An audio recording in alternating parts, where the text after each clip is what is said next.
companies that design is seen as a necessary evil. It's not seen as a tool to innovate. It's not seen as a tool to maybe access new markets or to make changes. You have to have the mentality that design is a tool for change, innovation and profit. Because the suitable cost starts with design. Get the design right. And these 3D digital tools help us to do that. My last one, charting type stuff. But by being quick, by developing products quickly, hence rapid manufacturing, rapid tooling, etc., we do it because we want to get into the marketplace as quickly as possible. So if we want to look at a level of sales here versus a time scale, if we can get into the market sooner, there's lots of benefits from that. We can probably charge a premium price, we'll probably be the market leader, and we'll probably enjoy a much lengthier period of sales than our competitors will. So speed is important. Again, I've got a few slides here that illustrate what people are doing with this technology. This chair is called One Shot. It's produced by MGX Materialise in Belgium. And I just want to show here that how it folds up, and therefore it's got numerous mechanisms up here, but it's produced essentially or virtually in one piece, in one hit. As a consequence, it's been it's in the Modern Museum of Modern Art, it's in the Design Museum as an illustration of how good these technologies can be, potentially. This is by a design group in Italy, which I quite like, where they're using digital technology again to produce objects in a slightly different way. So here, as a piece of ceramic ware, you imagine trying to tool up for that. You imagine trying to produce a tool for that. That's difficult. Here, they're basically saying, oh, I can change the colour. I can go on the screen, it's in white, it's in black, I can do that. I really quite like the birdhouse here. The idea is that you can hear the baby chicks inside tweeting. But again, it's produced with very minimal and no tooling. So is the ashtray with the ventricles of the heart coming off it. They're obviously having some fun with those. Again, the freedom of creation stools, the fruit bowls, jewellery, and other vases. Again, when you look at all the structure that's involved here, it perfectly suits this form of growing products, which is the way that we're moving. But equally, I said that we try to use a range of tools. We've got 3D printing, we've got the computer modelling tools, but equally we use basic scanners here. And you'll see a scanner outside, except this is a different version of the scanner here. It's a laser-based scanner, where we can scan busts, where we're doing a lot of small historic objects, where we can scan them. This is what the scan data looks like within the computer, this wire mesh here, and we can rebuild them at scale. We can scale it up, scale it down, we can mirror it, we can fix it, we can mend it. We've got so much flexibility in the computing environment to manipulate an object. I brought this particular sample with me out on the desk, but we were asked if we could rebuild this old Victorian tile here. It's in a very poor state of repair. So we took a photograph of it and we scanned it. That's what the scan looks like. Got no colour to it yet. That's the back of it. It's quite a simple component, a simple item. That's when we've rebuilt it digitally. That's the back of it. And that is a photograph of what we produced that came off the 3D printer. We took the photograph, we wrapped it onto the three-dimensional mesh, and then it's a case of file print. Nearly. We then give it to our conservators, who then can add glazes to it to make it look as far as possible undistinguishable to the naked eye from about 2 or 3 metres. So we can use it in the conservation industry because we do a lot with conservation work. They wanted to know whether I could do picture frames. So they just gave me a corner piece of a picture frame, and yes, we were able to scan that, but we were also able to rebuild this particular picture frame into one piece. So this was just the example that I gave them to basically say, yes, if you give me a picture frame, it's a very complex or organic structure, but we can rebuild it. and we can do some slightly more funky things with it. We can then print it out in translucent materials and make it as a range of lights. So there's no picture in the middle, but they're just sort of desktop lights. And that was the idea. We have laser cutting machines. They're very popular. They're quite commonplace now, particularly in schools, colleges, and industries. But as a means to cut, as a means to use it through digital technologies, it's great. We can use Illustrator, we can use Corel Draw, potentially we can use any program that talks to a printer to create something off a laser cutting machine. So in this case, we produce some invitations for a graphic artist, and it allows us to produce lots of. Our architects love it for making architectural models, so it's quite a versatile tool. But I'm not going to dwell on that too much. And I think that's probably about it for me.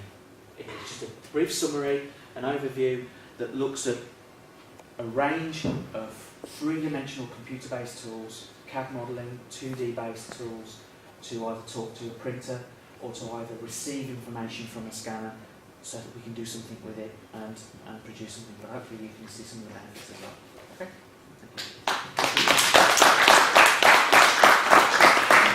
We've got a little bit of time for questions, if you don't mind taking them. I'm not quite sure. Does anybody have any questions?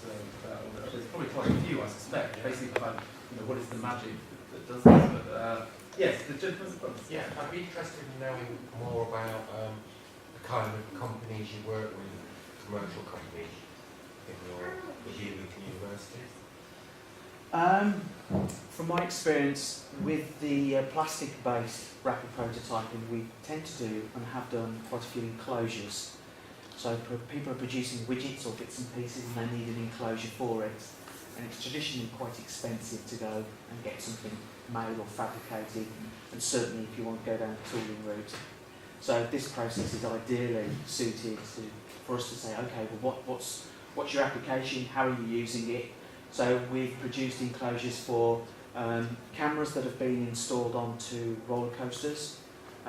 We've produced enclosures for security cameras for bespoke applications. We've produced a lot of sort of plastic-based consumer type items. We've done stuff for little rulers for home base for bricklayers. More recently, we've produced some enclosures for the medical industry to help with processing pills and to get pills out of packets. I don't tend to show some of that stuff because I didn't sign NDAs. Supposing somebody had an idea for a product that they thought was an innovation and they thought there was a market for it, would they just approach Lincoln University directly? How does that work? We've had many individuals approach us, inventors or call them what you will. I tend to focus on not necessarily the product or the product idea. I tend to focus on what's the business opportunity, what's the business idea. So I might be given a widget that does something and it's great, but I'm looking at it and well, in its current form it's too expensive for the market that it could go into. We need to reduce the cost on it. It's a different problem to solve. I'm interested in the business problem rather than the product design problem. That comes next. What's the market? Who's the market? What are they prepared to pay? What's the need? Where's that need? How are you going to get to that need? That kind of thing. That's what I'd be looking for. I should just add to that potentially this project could buy a piece of equipment like a 3D printer. So, it's not unimaginable that those resources might be there as part of the investment that the Lincoln County Council makes. Not my house. No, not at your house. Sadly not. More likely to be mine. The only thing I would say about it is that the problem that everybody knows, why aren't 3D printers so much more popular? Hewlett Packard are into 3D printing and their support from the American companies that make 3D printers. We've got British universities looking at 3D printers you can build yourself. Why are they more relevant? I think one of the simple answers to those is that if we were to get a 3D printer we standard here, there's probably 4 buttons on the front of it. The mechanics inside of it are not fantastically complicated. What's made 3D printing possible is computing power and software. So for me to produce an object on there, for me to digitally reconstruct an object, you've got to be proficient with 3D modelling tools. And at the moment, they're notoriously difficult. They've come out of the engineering industries, the high-value manufacturing industries, and they use a language which is quite alien to many people. You've got to make sure that your tangent curves fit your Class A1 curve and the kind of degree of curvature that you've got. And oh, hold on, I can't get some of my designers to use that. They just want to know that they want a fluid radius that hits this. So one of the handbrakes for the growth of these technologies is the ease of access to being able to create 3D models. And we're hoping that things like the iPad and apps where it's more gesture-based might give us an easier way into making three-dimensional models. It's gradually getting easier, but equally you need to very quickly make it complicated as well. You need to create complex structures. Would simple things like SketchUp be usable? Google SketchUp. Yeah. I've got a couple of technicians that use Google SketchUp because That's the simplest one. yeah, a lot of the software that we tend to use tends to be expensive. So once the students leave the university, they can't afford to buy this software themselves. So we've deliberately introduced things like Rhino, which is a bit more accessible, but it's still quite a complex package to use. But SketchUp is definitely one that's easier. And then you've got things like Blender, which is good for organic shapes, which I think is free.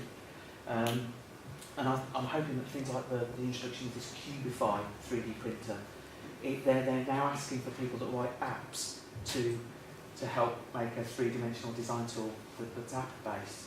And the reason we're not seeing too many that are app-based is that a lot of these softwares are too complex for that kind of platform at the moment.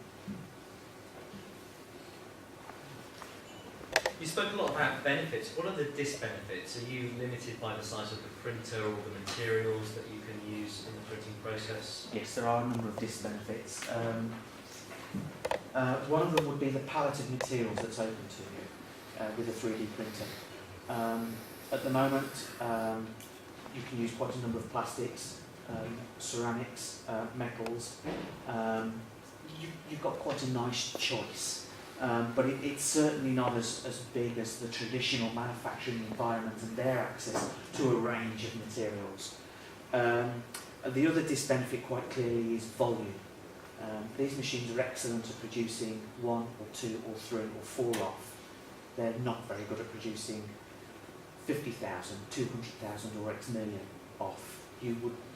The scale of economies that you would then go to tooling, you would then need to go to tooling. That's why the take-up of it in industry tends to be for bespoke applications. So racing car companies, they do use these technologies. Some car companies, BMW, Bentley, Rolls-Royce, they do use these technologies, but you won't find it in a Peugeot, you won't find it in a Vauxhall, not yet anyway. So the volume, scaling up is difficult, and size of components. Most of the machines I've shown you here are sort of this big to maybe this big, but they're not that big. That said, I know that there's one university prototyping a 3D printer that could produce components for the building industry. But that's a different level altogether. That one. Are there any more questions? As regards to the materials being used to produce these one-offs, can the same machine then cope with plastics and metals and various other ceramics and so on, or do you have to have a range of different machines to do this? At the moment, you would have to have a range of machines if you wanted to swap from a polymer to a metal to a ceramic. There are machines that will use different polymers. So there's an American machine, a Stratasys machine, the FDM machine. It uses an ABS material at one end and it can go right through up to a medical grade plastic or a food grade plastic or a polycarbonate, and it can use a range of colours and it can produce things that are virtually clear. Then you've also got the resin-based machines which can produce in different resins and flexibilities with different material properties. So you've got some flexibility within a single material type, but you can't migrate to a completely different material. At least I don't think you can.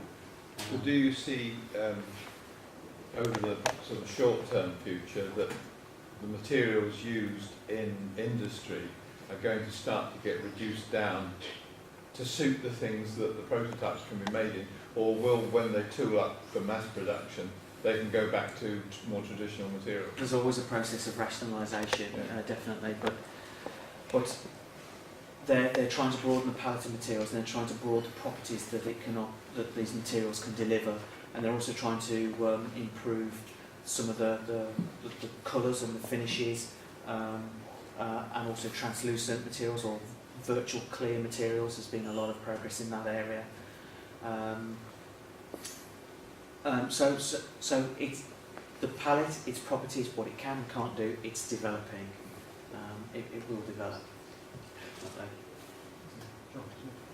Yeah, I mean, one of the things we're trying to do today is talk about the case for better broadband in the area. Just wondering how data intensive the files you deal with are. I mean, can you collaborate easily online with them, and do you need a good broadband connection?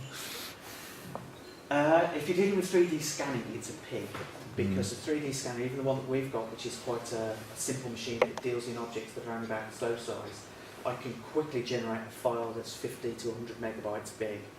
So to email that file to somebody is not possible, really. To pop it on a disk and stick it through snail mail, yeah, you could do that. But we tend to use cloud computing now. So we'll have Dropbox accounts, iCloud accounts, and we're sharing data that way. That's the easiest way for us to share that kind of data. But you still need a pretty good broadband connection to do that. Yes. Yes, you do. For downloading that data, good broadband speed, definitely. Good broadband speed is very important, and also the other thing is very important is if you are restricted on the amount of information you can download per month, because with these technologies you will soon go over the limit very quickly. Brilliant. Well, thank you, Mike, for that. That's fascinating. I'm sure that people come and visit you during the exhibition station to finger some more of your objects and to find out more about the stuff that you do. What we've got now, chaps, is coming up will be the demonstration for 3D scanning. So we'll see about how we actually start to get some of these objects into the computer.